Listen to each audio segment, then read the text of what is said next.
The exiles' arrival. The night sky over Colony Delta 9 was calm. The twin moons shone brightly, casting silver light over the barren landscape. The colony was quiet, its people asleep, unaware of what was coming. Then the sky burned. A fiery object streaked across the heavens, moving fast, too fast. It wasn't a meteor. It wasn't human. The colony's radar station picked it up immediately. Unidentified object inbound. Impact in 3 minutes. The alarm rang across the settlement.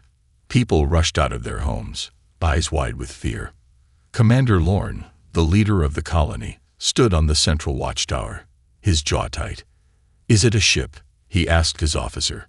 The officer stared at the screen. "It's small, but controlled, not debris." He hesitated. "Sir, it's coming straight at us." Lorne grabbed his radio. "Defense team, weapons ready. If it's hostile, we shoot." A loud explosion shook the ground. The object crashed outside the colony's perimeter, sending up a cloud of dust and fire. The impact was strong, but not enough to destroy whatever had landed. Silence followed. Lorne grabbed his rifle and signaled his team. "Let's go." The mysterious survivor. The crash site was a smoking pit in the desert. Pieces of twisted metal and burning wreckage lay scattered around. But at the center, something moved. Lorne raised his rifle. A figure emerged from the flames. It was not human. Tall, with dark, scaled skin, the alien wore a torn, armored suit. Blue blood dripped from a deep wound on its shoulder. It stumbled forward, gasping for breath. "Stay where you are," Lorne shouted. His team surrounded the creature, weapons aimed. The alien raised one hand, a gesture of surrender. Its eyes, a strange glowing silver, locked onto Lorne. "I need help," it said, its voice unnatural, almost mechanical. The humans tensed. It spoke their language. Lorne stepped forward. "Who are you?" The alien hesitated, then took a deep breath. "My name is Vakir. I am an exile." His words carried pain, but also something else. Fear. Lorne's instincts screamed not to trust him. He had seen war, seen the tricks aliens used to gain sympathy before attacking. But Vakir didn't look like a warrior anymore. He looked like a man running from death. Still, Lorne didn't lower his weapon. "Why are you here?" he asked. Vakir swayed on his feet, then fell to one knee. His breathing was ragged. "They will come," he whispered. "They will burn this place. They will take everything." Lorne frowned. "Who?" Vakir looked up, his silver eyes filled with dread. "My people." The warning no one wants to hear. The humans exchanged nervous glances. Lorne narrowed his eyes. Was this a trick? "Your people," he repeated. Vakir nodded. "The Zarkith." Lorne's blood went cold. He had heard the name before. Zarkith, a species known for one thing: war. "They do not leave survivors," Vakir continued, struggling to stay conscious. "They do not take prisoners. They only consume." The men around Lorne tightened their grips on their rifles. Some whispered curses. Others took a step back. Why would they attack this colony? Lorne demanded. "We're no threat to them."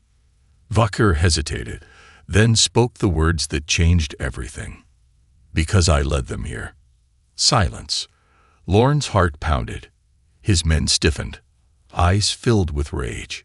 "You brought them here." One soldier hissed, raising his rifle. "Then you're already dead." Vakir didn't resist. He simply closed his eyes and let out a slow breath. "I had no choice," he murmured. "But now, you do." Lorne clenched his jaw. His instincts told him to end this alien right now. Shoot first, no risk. But something about Vakir's words, his fear, made him pause. This was no conqueror standing before them. This was a man who had already lost everything. The radio on Lorne's belt suddenly crackled. "Commander." "Sir, we have a problem." A loud screech echoed from the radio, followed by static. Then, the colony's defense alarms blared. The officer back at the base shouted, "Unidentified warships just entered orbit. Multiple contacts. They're blocking all signals." Lorne looked back at Vakir, his stomach twisting into a knot. The alien met his gaze, eyes cold. "Now you have no choice but to listen to me." The warning no one believes. The colony was no longer silent. Alarms blared, floodlights flashed, and the air was thick with tension.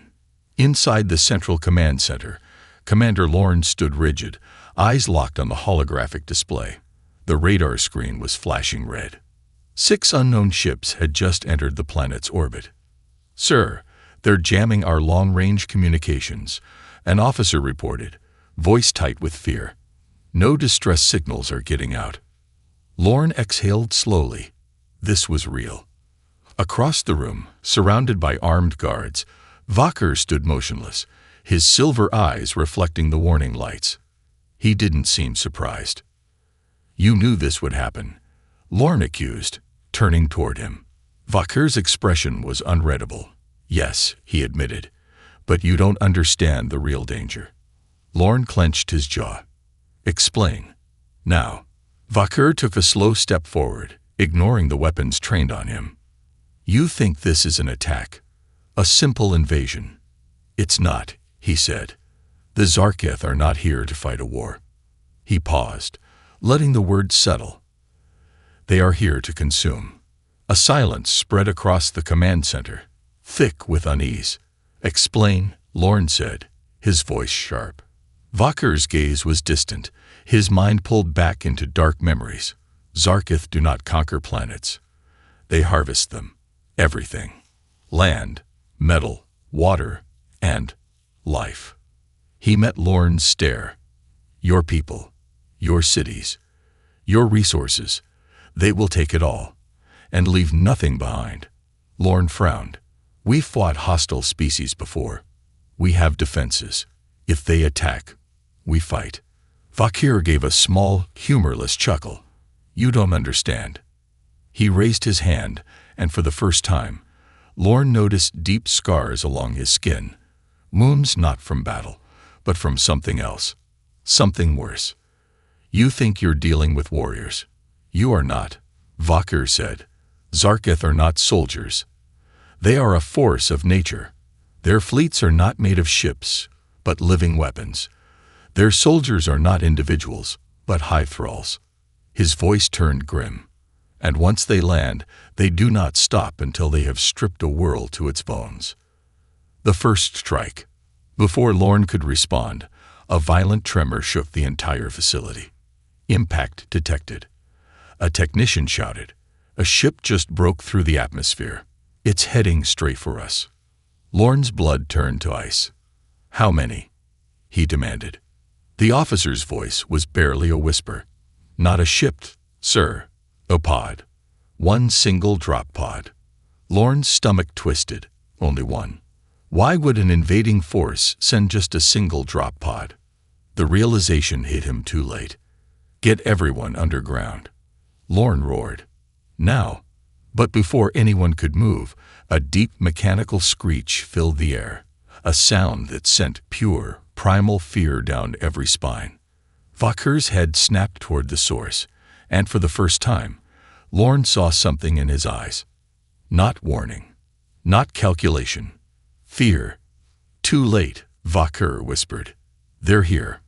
The walls shuddered as something massive and unnatural slammed into the outer gates of the colony. Then came the first scream. The horror unleashed. Lorne grabbed his rifle and sprinted toward the observation deck, his team following close behind. He pushed past engineers and officers, reaching the glass window that overlooked the outer perimeter. What he saw made his breath catch in his throat. The drop pod was split open, steaming under the floodlights. Something was moving inside. A tall, grotesque figure emerged, its body twisting unnaturally as it stretched its limbs. Its skin was dark, pulsing with strange veins of blue energy. Its arms were too long, its fingers tipped with curved, serrated claws. But its face was the worst part, because it had once been something else, something almost human. One of the guards standing next to Lorne made a choking sound. God, what is that thing? Vakir stepped beside them, his face grim. That, he said softly, was once a living creature. A soldier, a citizen, maybe even a friend. Lorne tore his gaze from the monster and looked at Vakir. What do you mean?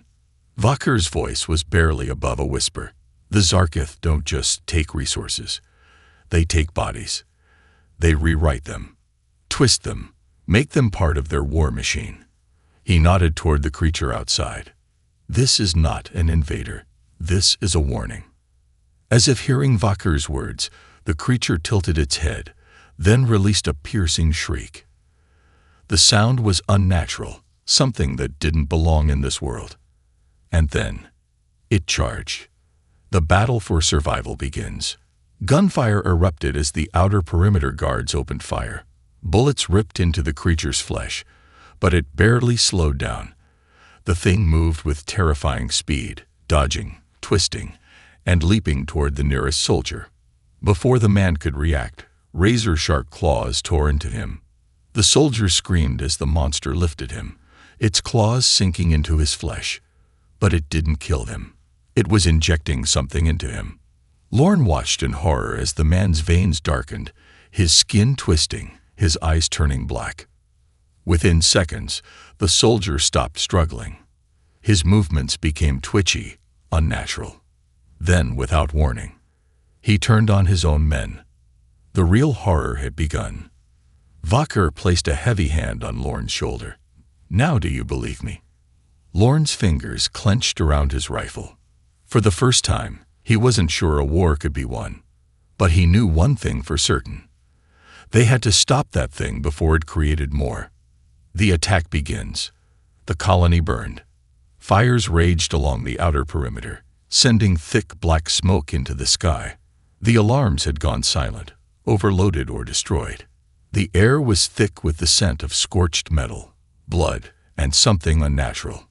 Inside the command center, Commander Lorne gritted his teeth, gripping the railing of the observation deck. Below him, the battle for survival had begun. The first Zarkith abomination had been joined by others. The infected soldier, once a man named Private Hale, moved with inhuman speed. His body twisted unnaturally as he lunged at his former squadmates. His skin had darkened to a sickly shade, veins pulsing with an eerie blue glow. The men fired. Bullets tore into Hale's body, but he didn't scream, didn't react. He kept coming. Lorne slammed his fist against the railing. Fall back. Get the civilians underground. Now. His radio crackled with a panicked voice. Sir, the eastern barricade. A violent explosion cut the message short.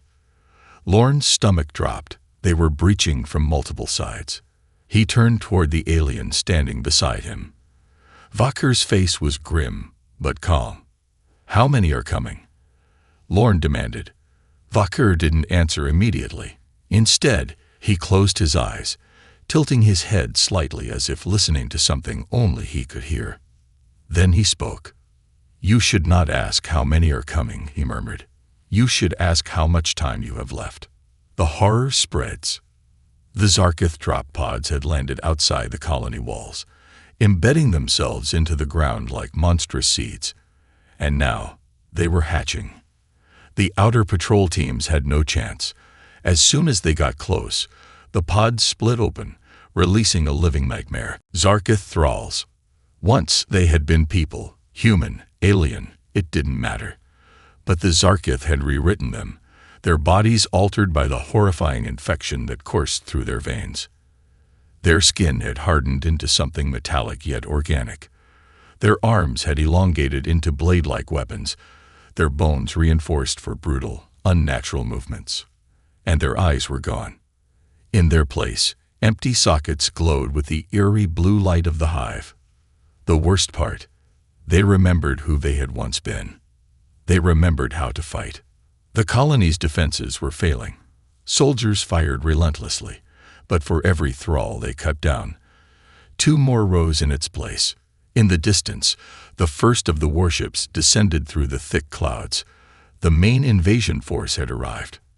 And then came the sound, a deep, bone-shaking hum that vibrated through the air. A signal. The thralls stopped. For one horrifying moment, the battlefield was silent. Then, as one, they turned toward the colony's central district. They had new orders. The impossible choice. Lorne gripped his rifle and turned to his officers. "We need an evacuation route. Now." One of his lieutenants, a young woman named Ryas, swallowed hard. "Sir, there's nowhere to go." Lorne opened his mouth to argue, then stopped. She was right. This was a colony world, a mining outpost. There was no fleet, no warships ready to carry them to safety. The few transport shuttles they had were short-range, meant for atmospheric travel only. They were trapped. Lorne clenched his jaw. There had to be a way out. Vakur stepped forward. "There is only one path," he said quietly. "You must fight differently." Lorne turned to him. "What do you mean?" Vakur exhaled slowly, as if weighing his next words carefully. "The Zarkith fight as a hive. They move, think, and kill as one." He gestured to the chaos outside. "Your soldiers fight bravely, but you are disconnected. You are losing." Lorne's patience snapped. "Then tell me how to stop them." Vakur met his gaze. "There is a way," he said, "but it is dangerous." Lorne narrowed his eyes. "Go on." Vakur hesitated, then lifted his armored wrist, revealing a circular device embedded into his skin. It pulsed faintly with blue light. "I can link you," he said. Lorne frowned. "What does that mean?" "I can connect your mind to mine," Vakur explained. "To the hive, the way the Zarkith do." His voice darkened. "It will not be pleasant. You will feel everything." Lorne barely had time to process the words before the next explosion rocked the vase. A voice screamed over the radio. "They've breached the inner gate. We can't hold them." There was no time. No choices left. Lorne turned back to Vakur. "Do it." The mind link. Vakur placed his palm on Lorne's forehead. The device on his wrist flared to life, and suddenly, Lorne wasn't in the command center anymore. He was falling. A flood of alien thoughts rushed into his mind. Not words, not voices, but raw instinct. He could see through different eyes. Vakur's eyes, the thrall's eyes, the warships above. He could feel the hunger of the hive. His heart pounded. The connection was overwhelming, threatening to rip his mind apart. Then, suddenly, it snapped into focus. He could see everything. The battlefield, the enemy formations, and their weaknesses. For the first time, the humans had a way to fight back. Lorne gasped, staggering back into his own body. His vision swam, but he forced himself to stand. He understood now. He turned to his officers, his voice steadier than it had any right to be. "Get the men ready," he ordered. "We're not just holding the line anymore." A fire burned in his chest, a new instinct, a new weapon. "We're taking the fight to them." The impossible deal. A war of minds. The air inside Colony Delta 9's command center was thick with tension. The battle outside raged on, but something inside Commander Lorne's mind had shifted. He felt everything. Through Vakur's link, his perception expanded. He could sense the thralls moving, not as individual enemies, but as a single entity, a vast, living force of destruction. He felt their hunger, their drive, their purpose.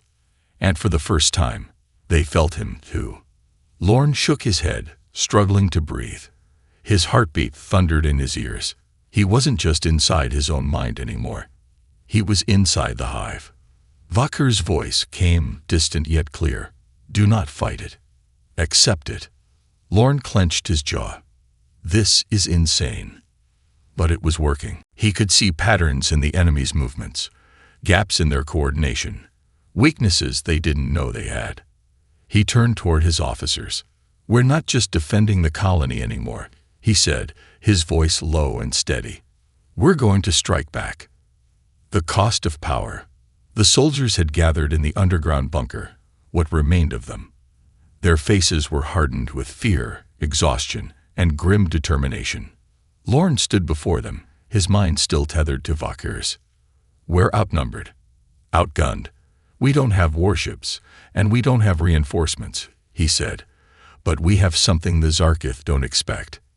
He took a breath, his hands clenched into fists. "We can fight like them." The room fell silent. "You all know what they are," he continued. "They move together, like one mind. That's why they overwhelm us. That's why they don't make mistakes. But what if we could see what they see? What if we could predict their every move?" The soldiers exchanged uneasy glances. "Vakir has a way to connect us," Lorne continued. "A mind link. It'll let us move as one, fight as one." A murmur swept through the group. One of the officers, a veteran named Sergeant Kane, stepped forward. "You're asking us to let an alien inside our heads," Kane said, his voice rough. "It's our only chance," Lorne replied. Kane exhaled sharply. "What's the catch?" Vakir, standing beside Lorne, finally spoke. "There is risk," he admitted. "Your minds are not built for this. Some will endure it. Some will not." His silver eyes darkened. "The weak will not survive the connection." A heavy silence followed. The soldiers were trained for battle, not for this. But then a young private, no older than 20, stepped forward. "I'll do it," she said, swallowing hard. Then another, and another. One by one, soldiers stepped forward, volunteering to take the risk. Lorne felt something inside him tighten. They had no choice. This was how humanity would survive. The ritual of war. Vakir moved through the group, his alien hands pressing against their foreheads one by one. The device embedded in his wrist glowed, pulsing with energy. The first soldier jerked back as the link formed, his body seizing, his eyes rolling back. Then, suddenly, he straightened, his breathing slowed. I can feel them," he whispered. "I know where they're moving." The next soldier stepped forward, then the next. Some collapsed, their bodies unable to handle the strain. Their minds shattered before the link could settle. But those who survived became something more. Lorne felt the change ripple through him. His body tingled with new energy. Then, without warning, the Zarkith felt it, too. From the battlefield, the hive shrieked. For the first time in their existence, they sensed something they could not control. Something fighting back. Lorne opened his eyes. His soldiers were ready. "Move," he ordered. "We strike now." War in the streets. The colony was a war zone. Buildings burned, streets were cracked and torn, and bodies lay scattered across the ground, both human and Zarkith. The thralls moved through the wreckage, sniffing for survivors, their bodies twitching unnaturally as they scanned the ruins. Then they froze. Somewhere, deep inside their hive mind, a disturbance had occurred. Something alien to them. Something human. Then, from the rooftops, the first shot rang out. A Zarkith thrall's head snapped back, blue liquid spraying as it collapsed. Another shot. Another fell. The hive screeched in confusion. Then, before they could react, the human strike team emerged. Lorne moved faster than he ever had before. His soldiers flowed like a single unit, their movements perfect, their reactions inhumanly fast. The thralls lunged. But the humans were already moving, already countering. Gunfire tore through the enemy ranks, but the soldiers didn't need to think. They knew where their targets would be before they even moved. The hive panicked. For the first time in history, they were being outmaneuvered. The battle shifted. The thralls broke formation. They weren't just fighting an enemy anymore. They were fighting something they couldn't control. Something stronger than them. Something smarter. The warlord's arrival. Just as victory seemed within reach, the sky split open. A shadow fell over the battlefield as a massive warship descended from orbit. It was unlike the others, larger, more menacing, its surface pulsing with raw energy. Vakir's voice darkened. The warlord has come. Lorne looked up. From the belly of the ship, a colossal shape dropped from the sky, crashing into the ruins of the colony with a thunderous impact. The dust settled. And then, it rose, standing nearly 4 meters tall, its body a fusion of organic and mechanical horrors. The warlord's glowing blue eyes scanned the battlefield. Lorne felt its presence enter his mind. Its voice was not spoken. It was a cold, burning whisper inside his skull. "You are not Sarkith." A pause. "But you are not human anymore, either." Lorne's fists clenched. He stared at the massive figure before him, and for the first time, he smiled. "Come and find out. War on 2 fronts. The battlefield shifts." A low hum vibrated through the air, deep and unnatural. The warlord stood in the ruins of Colony Delta 9, towering over the battlefield. Its body was a grotesque fusion of metal and flesh, with razor-sharp limbs, pulsating veins of bioluminescent blue, and a monstrous face that was almost human. Almost. It did not move. It did not need to. The moment it had landed, the battlefield changed. The thralls stopped attacking. They turned their heads in perfect synchronization, waiting. The humans felt it too. Through the mind link, Commander Lorne sensed something vast, something far more intelligent than the hive thralls.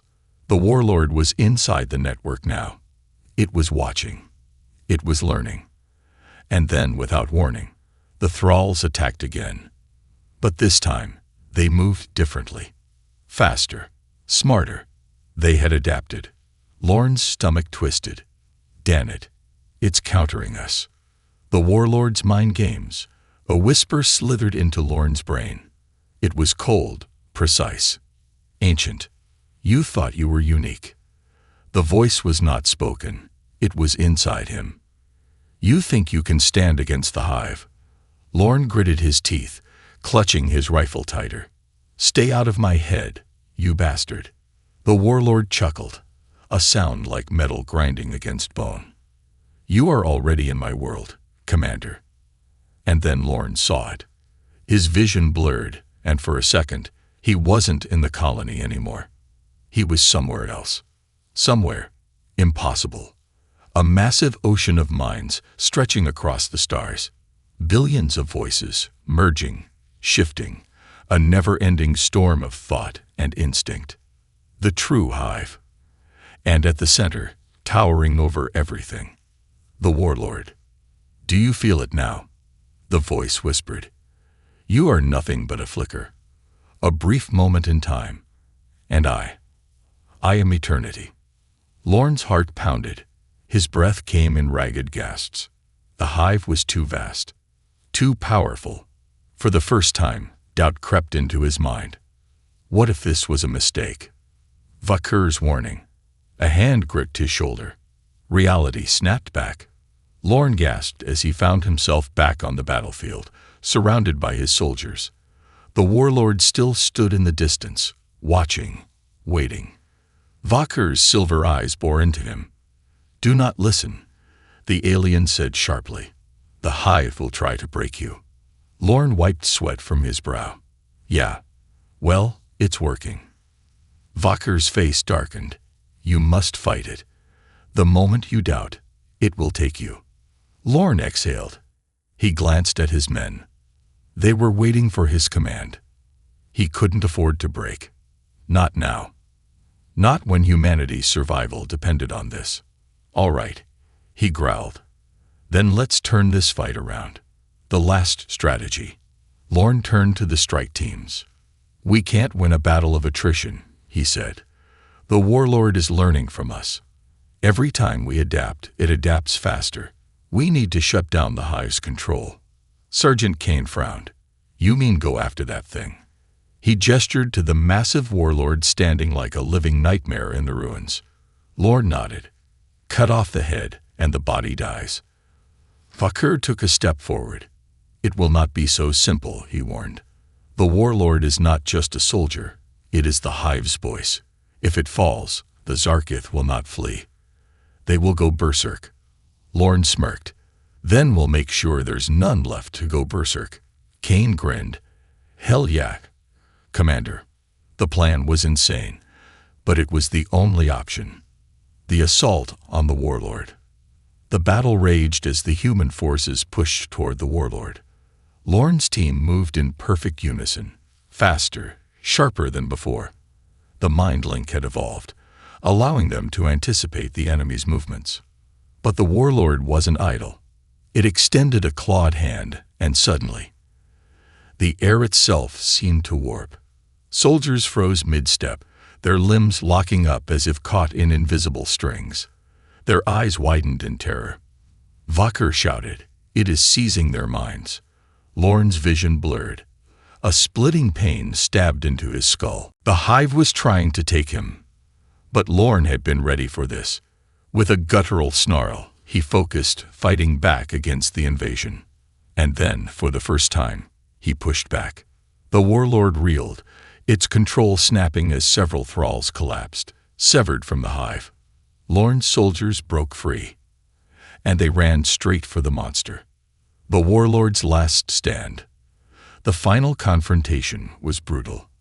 Lorne and his team unloaded every last round into the warlord. Explosions ripped through its body, but it did not fall. It lunged, moving faster than anything its size should. Kane was slashed across the chest.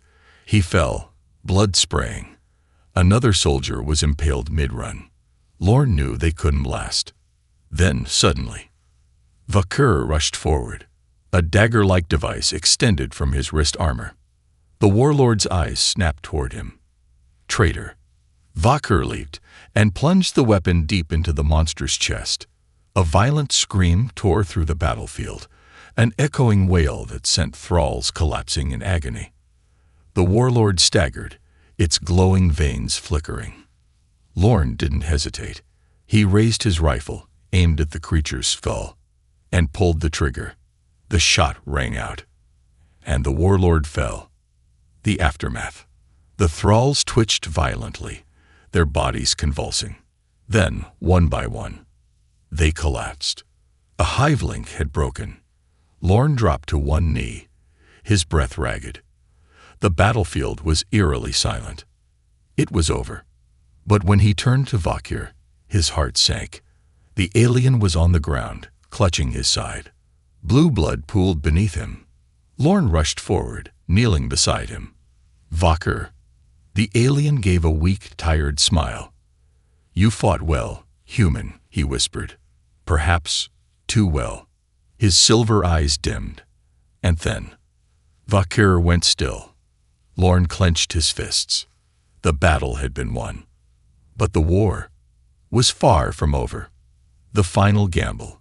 The silence after the storm. The battlefield was still.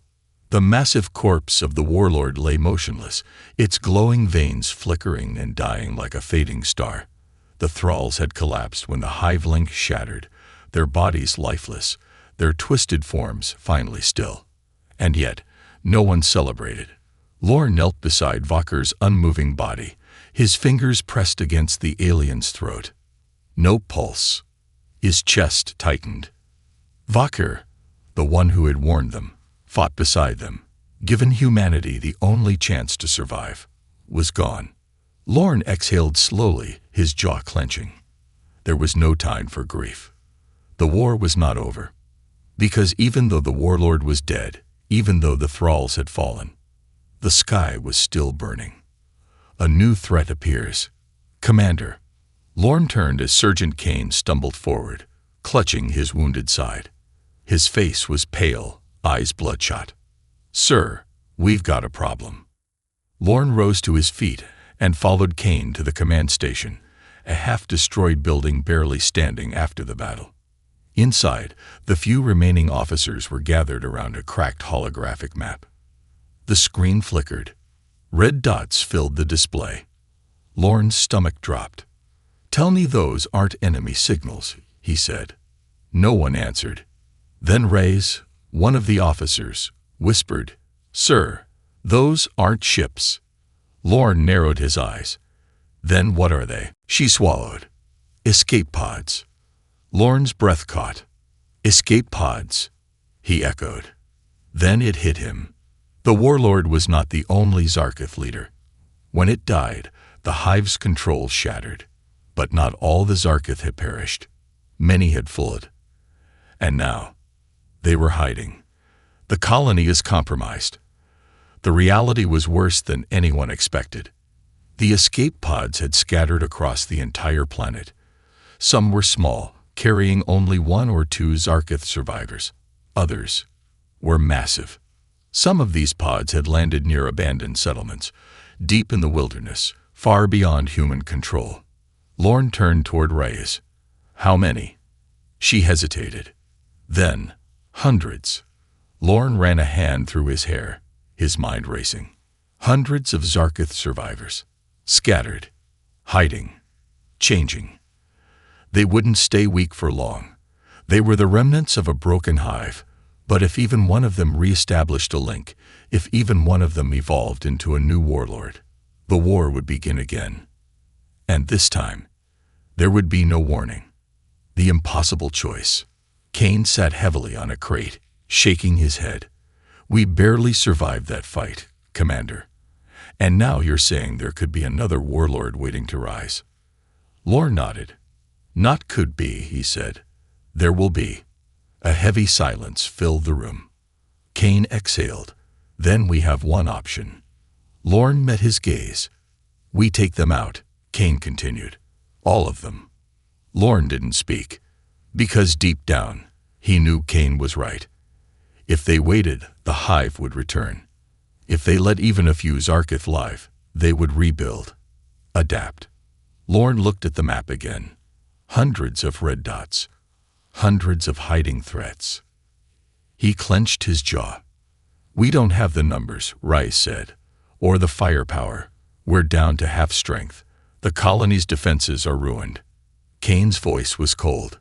Then we burn the whole damn planet. Lorne turned sharply. You're suggesting we destroy our own colony. Kane didn't flinch. I'm suggesting we destroy the Zarkith. This planet is compromised. If we don't finish the job, they'll evolve, and when they come back, it won't just be this colony that falls. It'll be Earth. The words hung in the air like a death sentence. Lorne exhaled. He hated it. But deep down, he knew Kane was right. And that meant they had only one option left. The final plan. Lorne looked around the room. His officers, his soldiers, what was left of them, waited for his command. He nodded. All right, he said. We're ending this. A few minutes later, the final transmission was sent. A single coded distress signal. It would reach the nearest human fleet within hours. And when it did, they would send hellfire. The last stand begins. The colony was evacuated. The survivors, what little remained of them, boarded the last remaining transports. As they rose into the sky, Lorne looked down one final time. The landscape stretched below him, once a thriving settlement, now a ruined battlefield. Somewhere, deep in the wilderness, Zarkith survivors stirred. They were hiding, regrouping, but they would not get the chance. Because Lorne had made the call. And soon, the sky would burn. The fleet arrives. Hours later, the human fleet descended. Warships, dozens of them, filled the sky, blocking out the sun. From his position aboard the evacuation cruiser, Lorne watched in silence. And then, the first orbital strike hit the ground. A massive fireball erupted from the planet's surface. Then another. Then another. The entire world trembled as fire consumed the land. The colony, the entire region, was erased. The Zarkith would not rise again. Lorne closed his eyes. Vakir had told him that humans would never be the same after this war. Now, as he watched the planet burn, he understood. He hadn't just defeated the hive. He had become like them. The ultimate price. The echo of war. The planet burned. From orbit, it looked like a dying ember, flames consuming the surface, black smoke rising into the void. The human fleet had unleashed hellfire. turning the once thriving colony world into a graveyard. The Zarketh were no more, or so everyone believed. But as Commander Lorne watched the destruction from the bridge of the evacuation cruiser, he felt something was wrong. Deep in his skull, beneath the layers of his own mind, something whispered. Faint, distant, waiting. His grip tightened on the railing. It wasn't over. Not yet. The ghost in his mind. Lorne hadn't told anyone. Not about the whisper, not about the connection that hadn't fully broken. The others had assumed that when the warlord died, when the orbital strikes erased the last of the Zarketh, the Hive had perished. But Lorne knew better, because he could still feel them. A presence, not a voice, not words, but something alive. Something watching him. And as the fleet jumped to FTL, leaving the ruined world behind, Lorne wondered, had they really won? Or had they made a mistake? The War Council. Hours later, aboard the human flagship Endeavour, Lorne sat in a dimly lit briefing room with the highest-ranking officers in the sector. Admirals, generals, politicians, hardened men and women who had fought the great wars of humanity. And won. They sat in silence, studying him. Then Admiral Hendricks, an older man with piercing blue eyes, leaned forward. "Commander Lorne," he said, "congratulations. You've just wiped out an entire species." Lorne didn't react, because something in the Admiral's tone wasn't congratulatory. It was concerned. "You made the right call," Hendricks continued. "The Zarketh were a threat. We had no choice." Lorne clenched his jaw. "Then why do I feel like I'm being interrogated?" Hendricks exchanged glances with the others. Finally, he spoke. "Because, Commander," he said, "we've been monitoring your neural scan since you were evacuated." Lorne's stomach dropped. "You suffered significant exposure to the Hive's network," Hendricks continued, "more than any human before you. And now—" He hesitated. "Now, our analysts say there are traces." Lorne's hands clenched into fists. "Traces of what?" Hendricks exhaled. "Residual neural activity, fragments of the Hive, in your mind." Silence. A long, cold silence. Then Kane, still recovering from his injuries, but alive, spoke up. "Sir," he said slowly, "are you saying Lorne is still linked to the Hive?" Hendricks's gaze was unreadable. "We don't know." The question of control. Lorne forced himself to stay calm. "So what now?" he asked. "You think I'm compromised?" Hendricks didn't answer immediately. Then he gestured to a nearby officer. A hologram flickered to life. It showed Lorne's brain scans. And there, hidden beneath layers of human thought, buried deep in his subconscious, was something else. A second pattern. A Hive signature. Faint, almost non-existent. But there. Lorne's breath slowed. "So what do you want to do about it?" he asked. Hendricks's eyes hardened. "We have two options," he said. "We can monitor you, keep you under strict observation, see if the connection fades." Lorne nodded. "And the second option?" Hendricks's voice turned cold. "We kill you." The escape. The decision didn't take long. Lorne wasn't going to let them experiment on him, and he sure as hell wasn't going to die in some laboratory. That night, he made his move. With Kane's help, he overrode the security systems on Endeavour and made his way to the lower hangar. A single stealth transport was prepped for departure. They weren't alone. Several soldiers, men and women who had fought beside him, who had also been linked to the Hive during the battle, were waiting. They didn't need to speak. They felt it too. Something inside them had changed. They weren't Zarketh, but they weren't entirely human anymore, either. And so, as the fleet slept, Lorne and his soldiers vanished into the void. The final revelation. As they drifted through space, heading toward the outer colonies, Lorne sat in silence. The stars stretched before them, cold, endless, unfeeling. Kane sat across from him. "So what now?" Kane asked. Lorne exhaled. The hive was gone. The war was over. And yet, deep in the back of his mind, it was still there. The connection. Faint, weak, but alive. Lorne closed his eyes. And then, for the first time since the battle, it spoke. Not in words, not in commands, but in something deeper. A presence. A waiting intelligence. And in that moment, Lorne understood. The hive had never truly died. It had simply found a new home. Inside him, his eyes snapped open, and somewhere, across the stars, in the depths of the unknown, something else awakened. Something far worse than the Zarketh. Something that had been watching all along.